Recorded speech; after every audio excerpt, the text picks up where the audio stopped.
Hey again, it's Marshall here, and we're in the middle of this E4OD rebuild. This is going to be part 2 of the rebuild.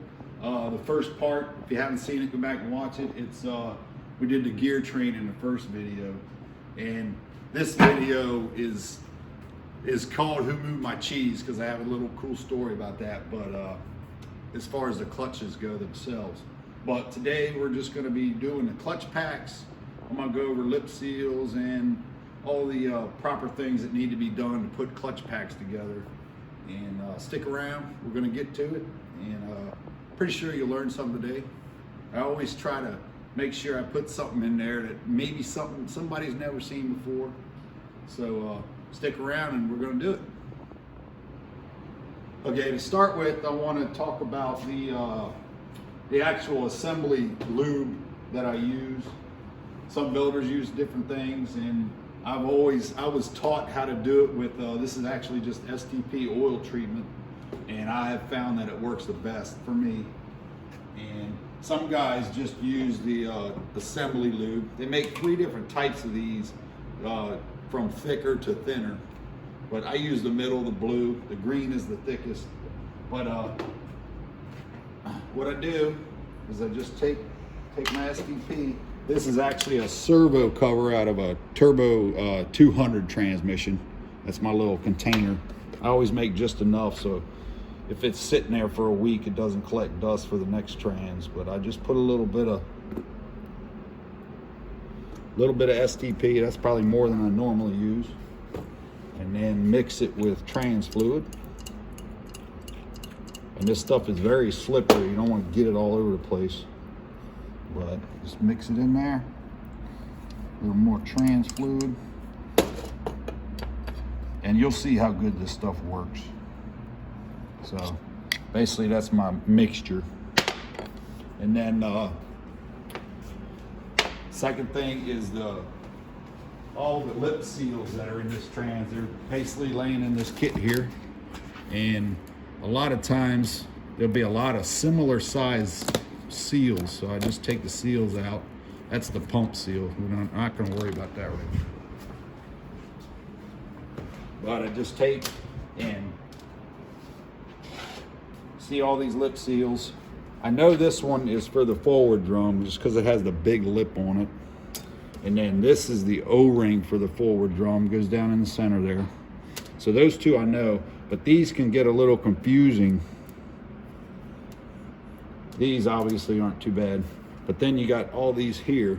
What I do is I just start and find the smallest one. So I got 2 big ones. I'm already separating them, and see that one that's stretched, barely stretching. You don't want to overstretch them, but I got the smallest one there. So I'll lay that out. I believe these are the same size. Yeah, those are the same size. So I got small, bigger, and biggest. And then there again, you can see one's a little smaller. And then the biggest. So I just kind of leave them hanging out there. And at this point, I'm going to build the drums first, and then I'm going to talk about the clutch packs, which involves the Who Moved My Cheese. And this is for you, Melissa, Dan's wife out there. I had my helper read Who Moved My Cheese, and we'll talk about it in a minute, but Melissa, this one's for you. All right, so at this point, there's 3 main clutch drums in this transmission. You got your direct drum and clutch pack, the forward drum and clutch pack, and the Overrun in the Overdrive clutch pack. That's your 3 main drums. There's only 3. So I usually like to put the pistons in the drums first, and then I'll work on the clutch packs together. So I like to do everything kind of simultaneously. So at this point, we'll start with the direct. You come in close. I left these bushings in here because they're barely any wear on them. They look really good. All I did was took 1200 sandpaper and kind of knocked any scuffing off. And the big one inside too.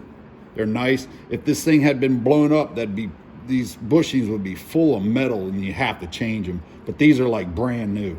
So we're gonna leave that alone. Another thing I do, it's important to me, is if you think about it, let me get this steel.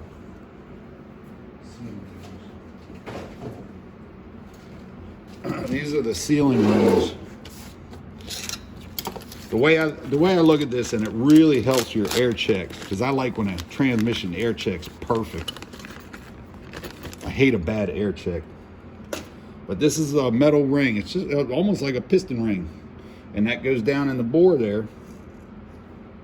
And I have found that if I take some 320 sandpaper and sand where the two sealing rings ride, on your air check, they air check twice as good as if it just had shiny where the old rings have been riding.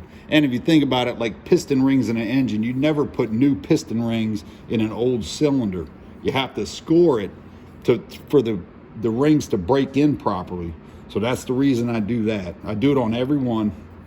And then I just check my drum. This is where the intermediate sprag rides. Make sure there's no chatter marks in it. That looks perfect. Make sure the splines aren't all hammered out on the inside of the drum where the steels are riding. Everything looks perfect with this drum. So, and then you got your direct piston, which all my pistons, I take 600 sandpaper and I sand where the seal rides. Make sure there's no marks on it.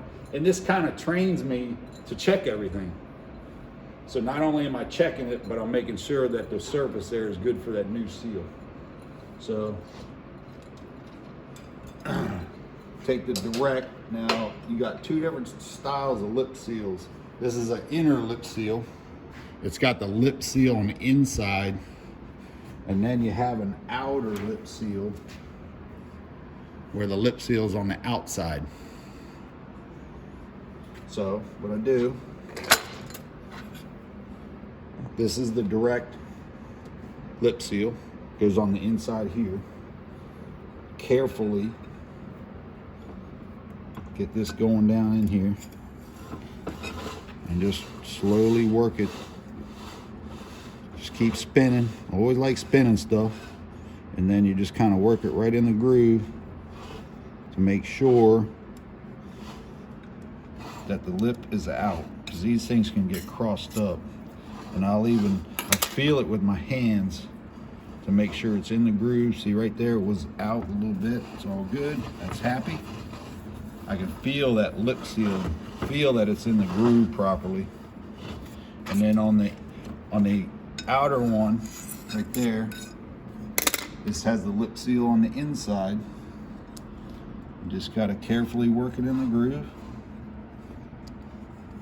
This is probably one of the harder parts of just putting these drums together.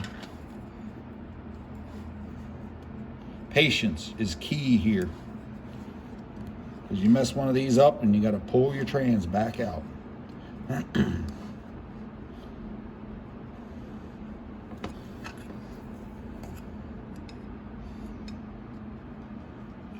Just working it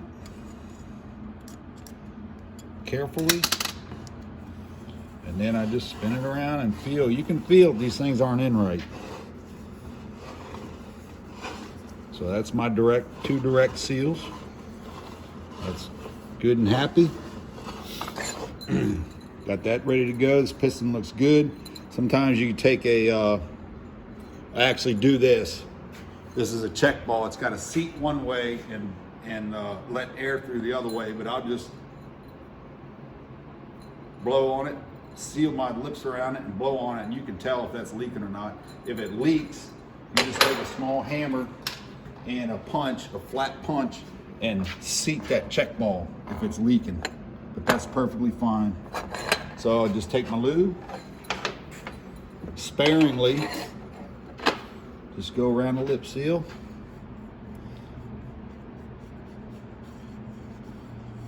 Doesn't take a whole lot, you just gotta make sure it's fully coated. Go on the inside. A little on the piston.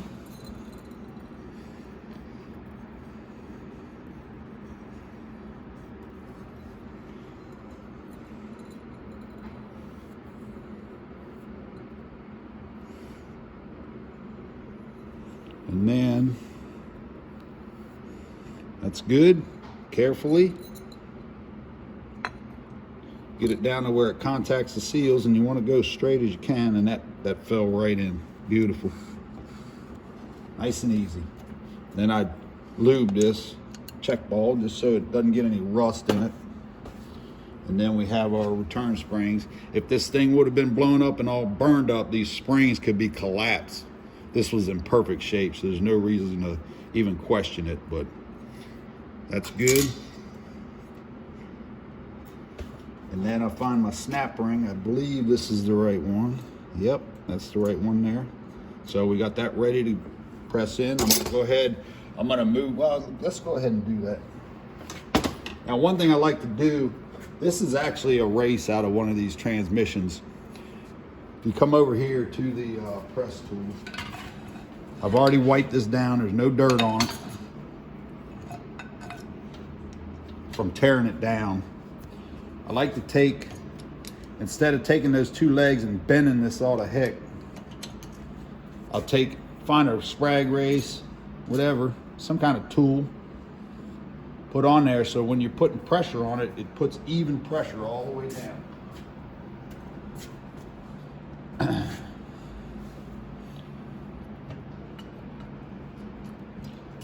Push that all the way down, and you just take and expand your snap ring. Again, this is, we talked about this yesterday, making sure I put the snap ring in right.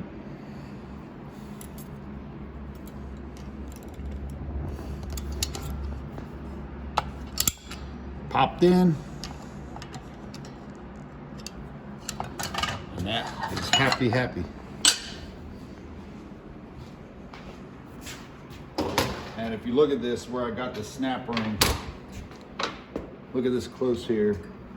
These legs here are designed to keep that snap ring from popping out. So I put the opening of the snap ring between two legs. You don't want to have this opening right in one of those legs or in one of these gaps.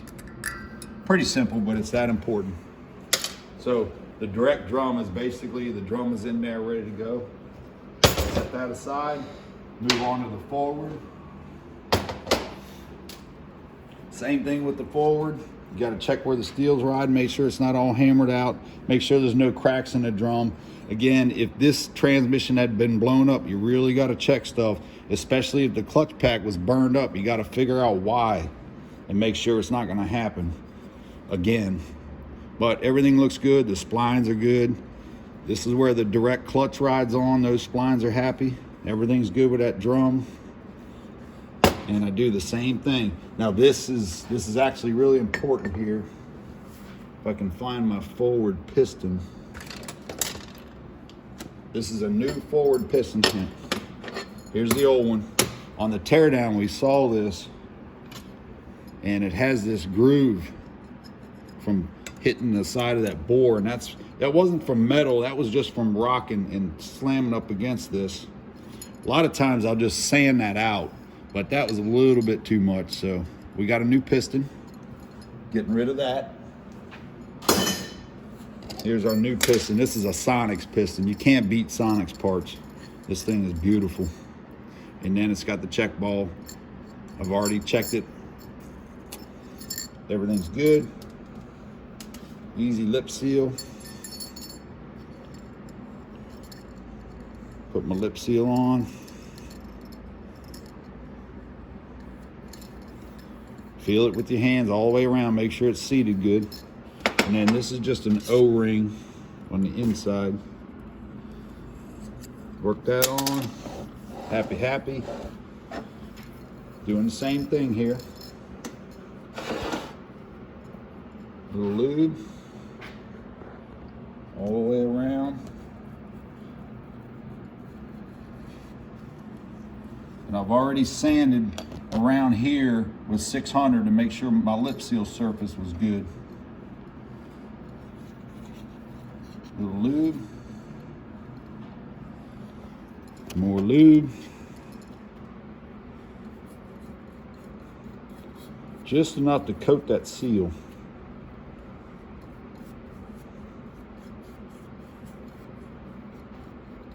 Now this lip seal is a little bit more difficult than that direct clutch.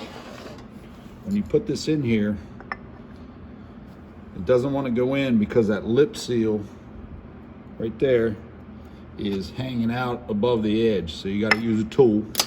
There's a couple different ways you can do this. And I left my seal tools at work, the ones I normally use. So they make this pretty cool tool here. It's called a lip wizard. We're gonna use that today. Just take this thing and work that carefully. Work it around, get it down behind the seal. And as you're putting light pressure on the piston, you can feel if you're pushing too hard because it gets kind of stuck. I don't particularly like this tool, but it does work.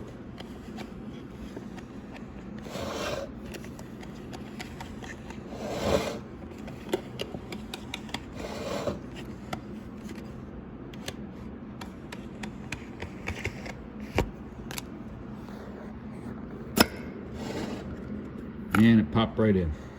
Perfect. Now, the tool I usually use kind of has a handle like this. There's two different kinds. There's a, when I don't have one, you can use a feeler gauge. This is about a 4,000. Probably 6 would be perfect, but you can use a feeler gauge. But what you want to do is you want to sand that knife edge off of it so you don't rip your lip seals. But they make a tool that has, it's kind of, looks just like that. And that's part of the handle that you use. Or this is pretty neat, and I'm going to show these in another video of, it's just like this, and it has a wire coming out and it makes a loop and it goes back in. That's kind of hammered on there. And back in the day, I was going through these things, you know, once a month or something, the wire would break. So what I did, my brother plays a guitar, and I got the idea to take a guitar string. I think it's 27 thousandths that I use. And when that breaks, I just cut it off, loop my guitar string in there, hammer it down, and I got one that's about that short. So one of those will last me, and one guitar string will last me 2 years of building transmissions. That's a pretty cool thing. But it's worked fine. Got to use what you got on hand. Little lube in my check ball. That thing is good to go. This is a wear ring. Goes right in here. Now, this is your return spring. Unlike the regular coil springs in this one, this is called a bell spring. And what it is when the clutch applies, that piston comes up and it pushes that, it just flexes that spring. And then when it releases, it just pushes back down. Now, I'm changing this. This wasn't too bad, but this thing, would it go 100,000? I'm not positive. And what happens is these things will crack and break. A lot of times it's because when this thing was burned up and there was a lot of clutch clearance, this thing was flexing too much and it breaks them. But that might get 80,000, might not. But if this thing broke tomorrow, there goes my rebuild. So we're putting a nice new one in it. Get rid of that.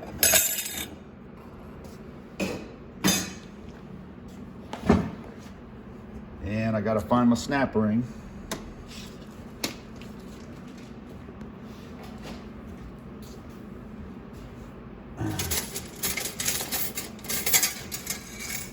Got all my snap rings that we talked about on the tear down. I actually marked them, which ones were which. That one's too big. Oh, here they are. Right here, I got a BF on it, bottom forward. So now I know that's a snap ring that was in there when I took it out. Just makes it a lot simpler. Now going back together. We just got to get that in there. Get my screwdriver. Seat it. And this one you got to do a little forcing. Don't want to beat things up, but you got to get it in there. And then I'll take my hammer and get down on the edge of it. Get down in here right there. And just hammer that thing all the way home. Do it on both sides. Now I know that that snap ring is fully seated all the way around. Works great. All right, so now I got my forward drum together. New bevel spring, new piston, new seals. Everything's right and tight. Got my forward direct. Now going on to the overdrive. The Overrun overdrive. I've inspected it, checking my splines. This bushing is absolutely perfect. Just a little 1600 in there, or 1200 sandpaper, clean the bushing up. It's like new, that's why I didn't change it. And again, I sanded that with 320, just so the air check and the seals would break in good. Everything's perfect with that drum. And I believe that these are the two seals. There's your piston, your apply piston. I 600 that, made sure the seal was good.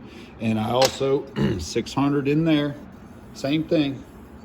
This is the redundancy part of it, but it's very important to do it on every one. So I get my lip seal. Get my lip seal on there. Feeling it with my hands, make sure it's good.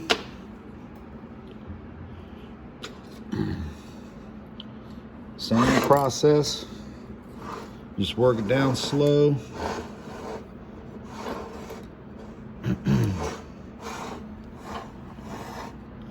Find the groove that it goes in and roll it in.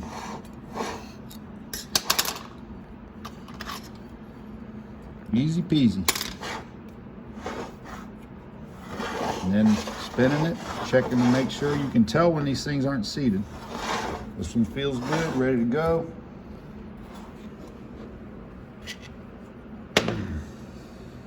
Take my lube.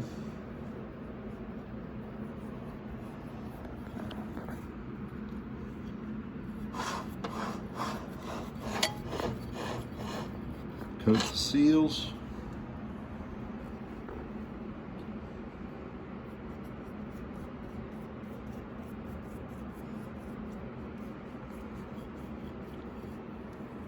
Coat the lip seal, and this one I hope will just fall right in.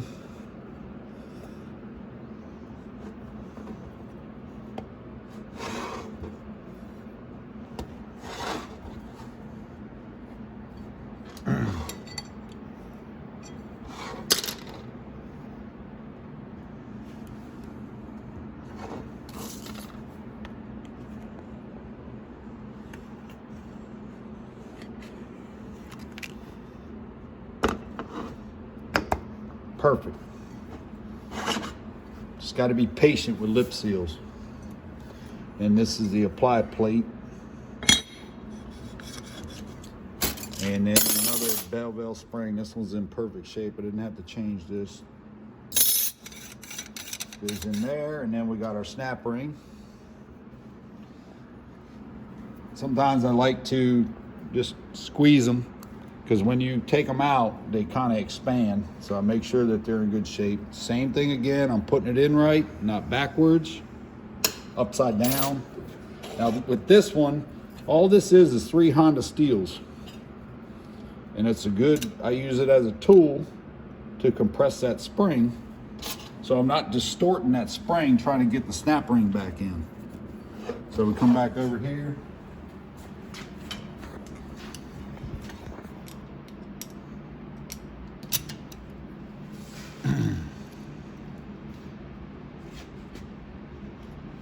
That's centered. Push it down.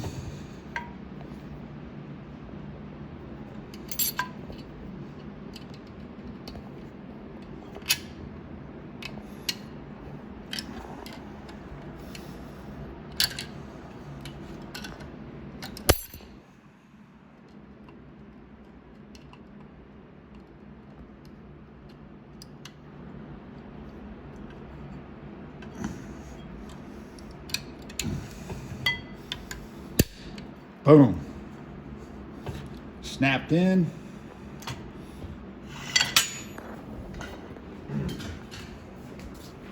Now if you look at it close again, I got my snap ring opening. These tangs here are meant to keep that snap ring from popping out. So I just have the opening in between those two tangs. And you saw how well that steel worked. It didn't distort this at all. So that's good to go. So those are the 3 drums together and ready to go. Next, we're gonna start talking about the clutches, and this is the Who Moved My Cheese story. All right, now we have all the drums together, the pistons are in. Now we're gonna start on the clutches, and this has to do with this book that was recommended for me to read. I actually read it, and it's an awesome book. It's Who Moved My Cheese? And it's basically a story about change and how we resist change. And I do it myself too. But it made me, these clutch packs reminded me of that book about how we resist change. But this is a story about, on this particular situation, you're not moving my cheese. And to start with, we're gonna go ahead. When I ordered the kit, I specified I wanted Borg Warner clutches, and that's what Borg Warner are used in factory when the factory puts a transmission together in a lot of cases. And I've never gone wrong using Borg Warner clutches in these. They're super high quality, and they work and they survive and they live as long as you do a good rebuild. So I ordered, and the guy that, the parts guy said, you're either gonna get Borg Warner or a new company. It's called E4OD. The clutches seem to be high quality, but I noticed something with the second gear clutch pack that made me say, nope, we're doing Borg Warner. So I have Borg Warner clutches, and I'm gonna show you the difference, but we're gonna go ahead and stack these up. This is fairly simple. If you look at this is the Overrun clutch. And I'm actually putting new steels in here.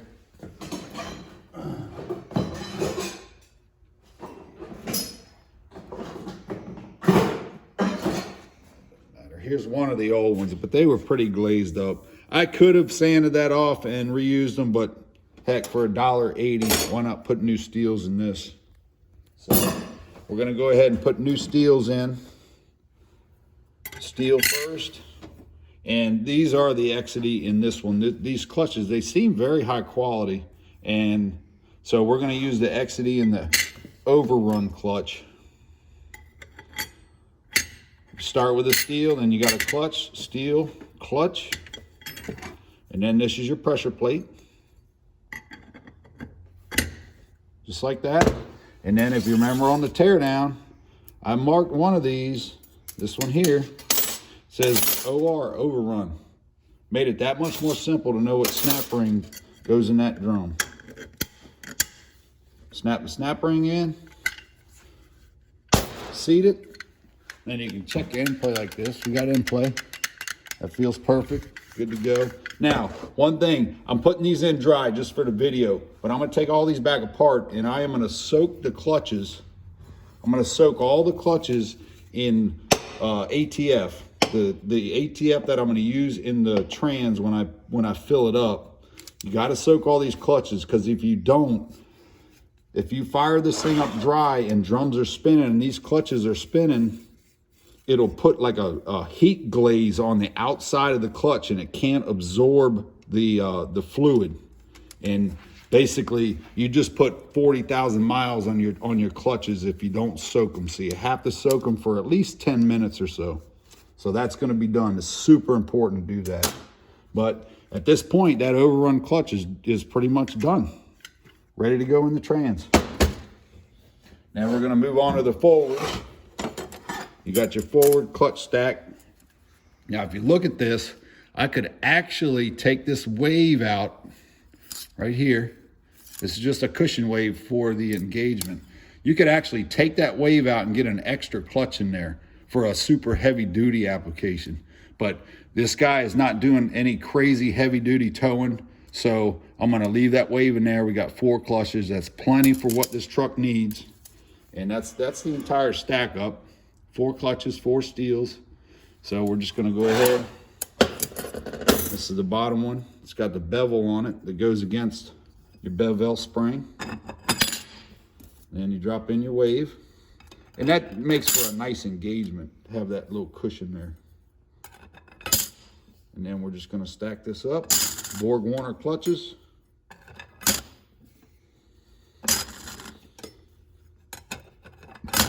Steel clutch, till you get it stacked up. Pretty simple. And then again, I got a D for this, that's the direct, and a top forward, TF. I know that went right there.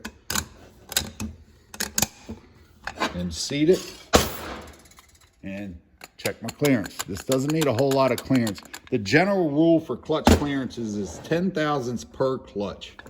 Now the forwards, I like, this is probably about 25 thousandths. But once this truck is in forward, these never come off. So they're not constantly coming off and on like a shifting clutch. So get them good and tight, not too tight so they're not dragging. And that clutch is happy. And like I say, I'm gonna take these out and soak them. I'm just doing this for the video, so I'm not making a mess. But forward clutch, stacked up, ready to go. Then onto the direct. This is a shifting clutch, so it's very important. And I'm gonna show something on this. This clutch stack actually has 5 clutches. This is definitely a diesel setup. Like a gas engine could even have 3 if it was a 302 engine. Like a 351 might have 4, and the diesel has 5. It's nice and heavy duty. But one thing I noticed with this clutch pack, these steels here, I was gonna reuse them. But if you look at them, you can see air in between them. Like they're warped a little bit. And that usually only happens when they get hot and you get hot spots. But for some reason, these are actually warped, so I got all new steels just for that reason, because that's gonna not only take up some clearance, but it's almost like a cushion wave where you're not gonna get a nice, strong, tight shift. So we went ahead and put new steels in it. So we got all new steels, got the 5 Borg Warner clutches, and these Exities here, the clutch material seems pretty good on these, but I'm not moving my cheese on this one. So we're gonna go ahead and stack this up. Starts with the steel.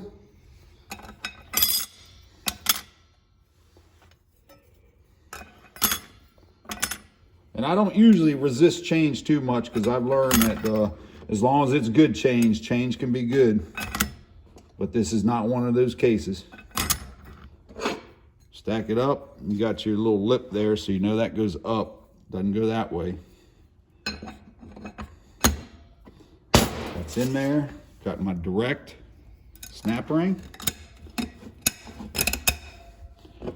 Around 10 thousandths per inch. So this has 5 clutches. It should be around 50. That's probably around 40, but that's good. It's beautiful. Perfect clearance. So that's my direct. Now, I'll go ahead and talk about this. We got this intermediate sprag here. This is pretty cool. I'm gonna go ahead and do this now, and then I'll talk about the second gear clutches. This is the sprag to come out of it. This sprag here actually has 34 elements in it. If you look at it close, see the gap in between there. This has 34 elements in it. Now the new one, this is pretty heavy duty sprag. The new one actually has 45 elements in it, so it's even more heavy duty than this one. And this is about as many elements as you can get in here. But that, in effect, upped the torque capacity of this second gear clutch and clutch assembly by probably 25%. So that was pretty cool to see. I'd have been fine with this sprag, getting one that has that many elements. But the fact that this is like a super heavy duty sprag, and might as well put that in there. So we're gonna do that. And then we got, this is another plastic thrust washer. Looks perfect, nice and flimsy. A little bit of assembly lube. Stick it on there. Good to go. Little prelude. This is my second gear sprag race. This is where the sprag elements ride, and I take 320 sandpaper and sand that and get it nice and scuffed up and make sure there's no chatter marks. That looks perfect. And the reason I change the sprag is these dog bone elements get hammered. And if they hammer enough, they actually roll over, and then you have no more second gear. So that's the reason why we put a new sprag in it. Because would this have gone in and worked? Yep, sure would have. Would it gone 100,000? I doubt it. So we're changing that out. And if you remember on the teardown, I put an arrow on this. I know which way it goes, but there's an arrow right here to tell me which way this thing turns. And all these things are just to simplify the rebuild process. That's all the reason for doing that. You know, Einstein said, keep everything as simple as possible, but not simpler. And transmissions are a perfect example of that. So basically, I'm just going to put my sprag in here.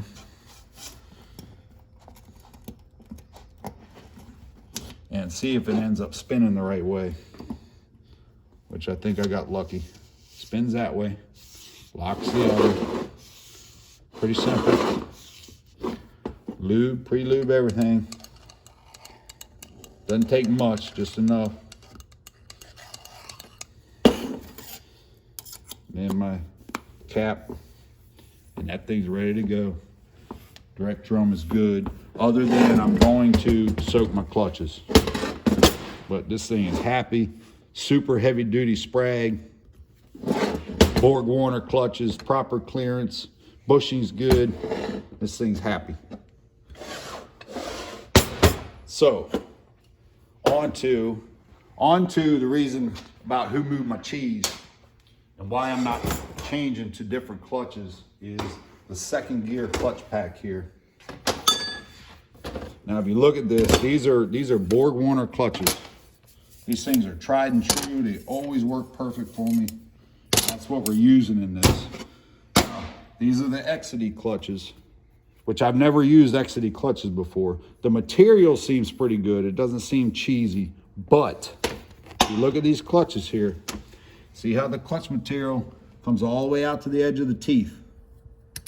And on this Exody clutch, there's a gap of at least an 1/8 inch. That's probably almost a 1/4 inch right there. So if you put your steel on here, if you put your steel on this clutch, there's a tiny bit of clutch showing on the outer edge. So this Borg Warner clutch is getting full contact with that steel. Now, if you put it on the Exody clutch, kind of get it where it rides. Let's get rid of that.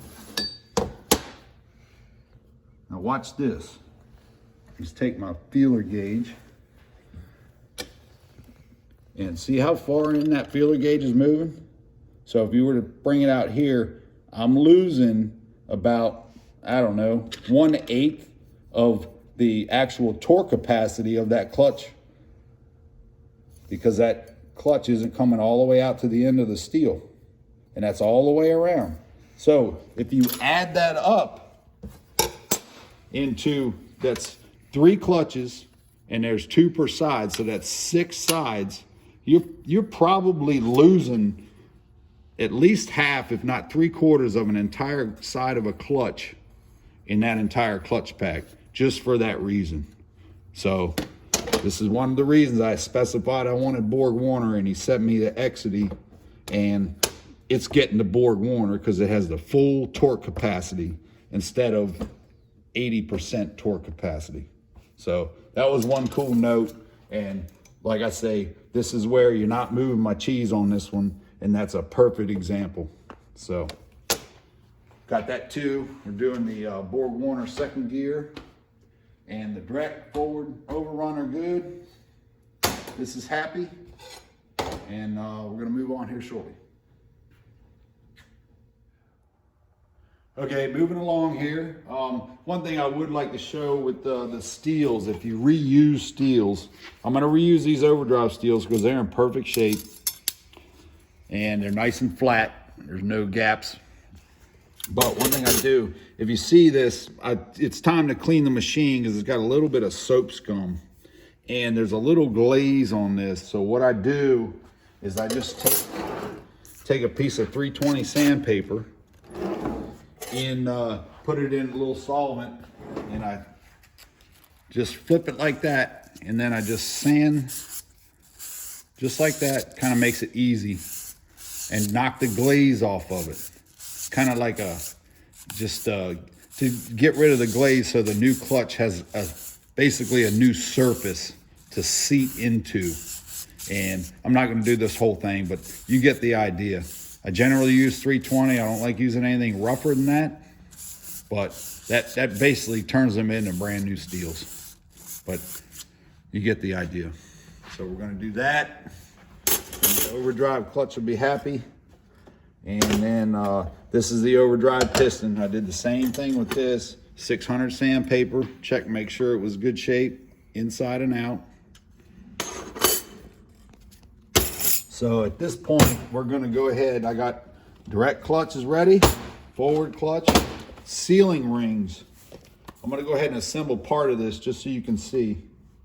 This is a steel sealing ring, and this is the center support. I'm waiting on a part for that, but this is the center support here. And the sealing rings, I 320 down in there, just like a piston ring. You always put your rings in and check them, because sometimes you'll get a ring that wasn't made right and it's either too small and it just falls in there, or it's too big and it jams. And if it jams and you try to get that in there, you either break the ring or it'll be jammed in there, and it'll just cause all kinds of problems. So you always just check your rings. Very simple, but it's very important. So I'm just gonna put my rings on here.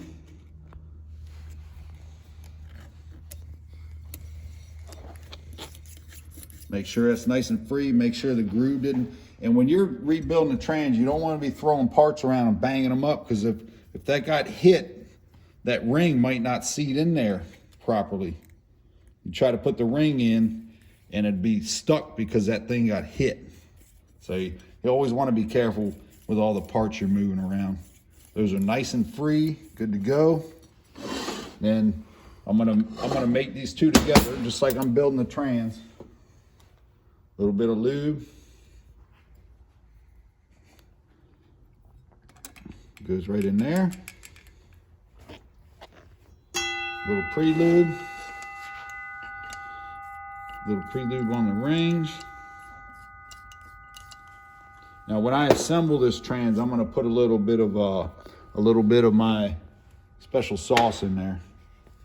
But for now, I'm just gonna show you. Line of clutches in. So I got my forward and direct clutch pack all together. And we're getting down to 4 bearings now. This is the bearing that goes in here, because this is the bearing between the forward drum and the front planet. I've checked it. Just gonna put a little assembly lube on it, stick it down in there. Little pre-lube on my bearing. And we're going to take the front hub. That's the next part that goes down in there. Line the clutches in. Nice and easy. Sometimes they fight you. Come on. Come on. Oop, there it went. Now, when you seat stuff, you can pick it up a little bit, and you hear that clunk, you know it's splined to all the clutches. It's a good way to tell. And you got your front planet.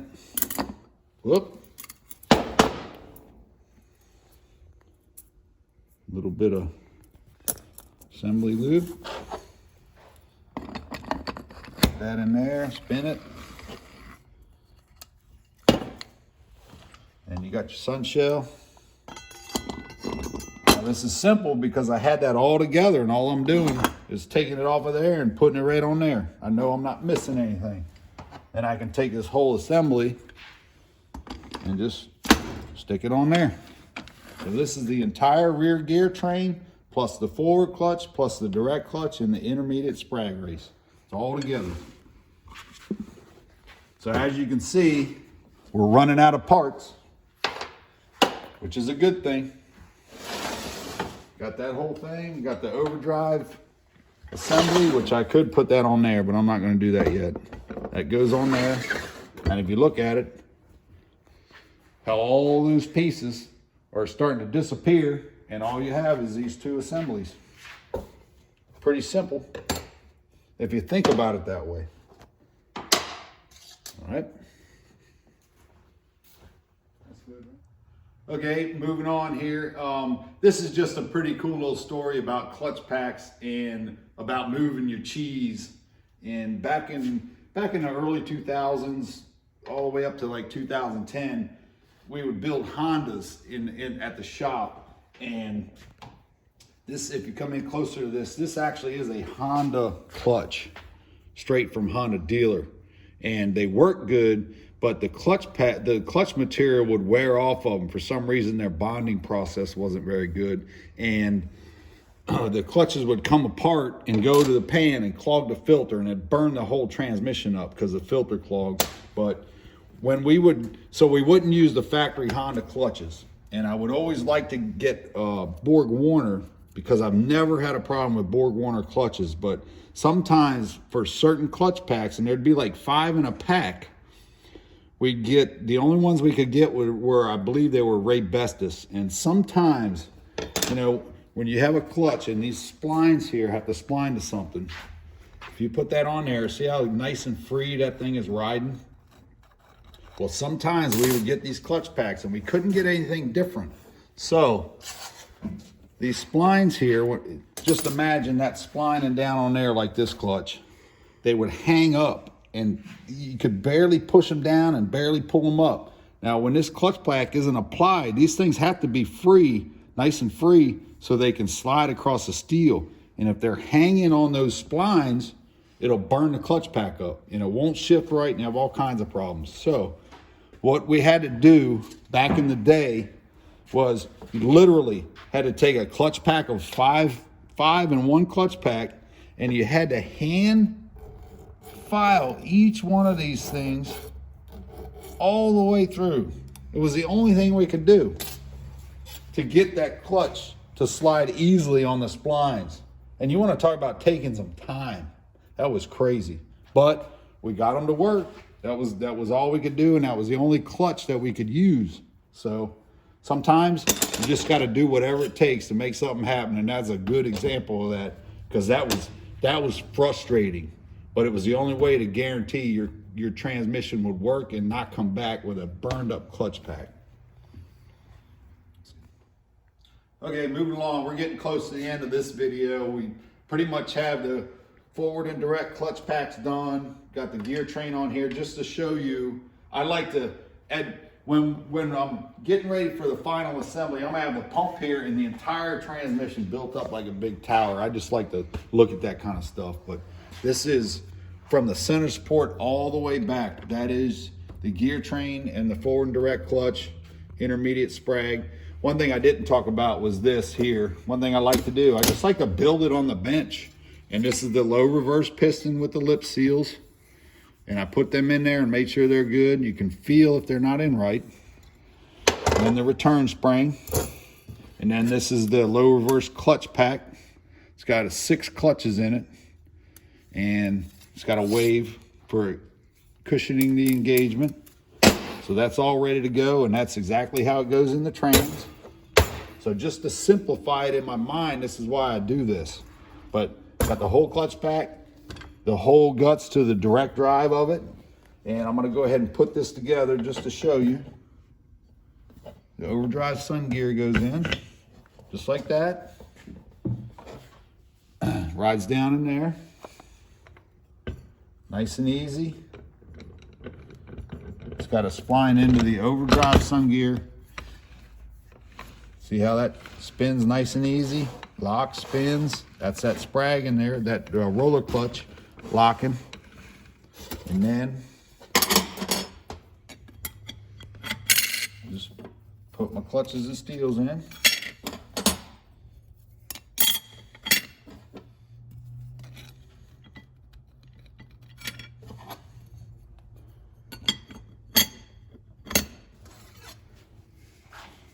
Stretching my snap ring a little bit. Pop it in there, and that's basically ready to go in the trans. Other than that, I got to soak those clutches. So if you look at it, this is 75% of the trans is built here. The only thing left really is a few pistons for the overdrive in second, which I'll talk about, and the center support, which I'm gonna talk about in the next video. But this is most of the transmission all come together, and then the pump. So that's 75% of it's already built, except for the pump mainly. So we got that, and moving along. That's pretty much it for today's video. And as far as the clutch packs go, it was kind of nice to talk about that who moved my cheese, because I'm personally, I've learned to not be afraid of change for sure, but you got to make sure it's good change. And they weren't changing up my clutch packs on this one, because you obviously saw what was going on there. So thanks for watching. I hope you learned something. And that's stage 2. Stage 3 is going to be the pump and the hydraulic circuits, which is super important, and the valve body hydraulic circuits. And we're going to go through all that too.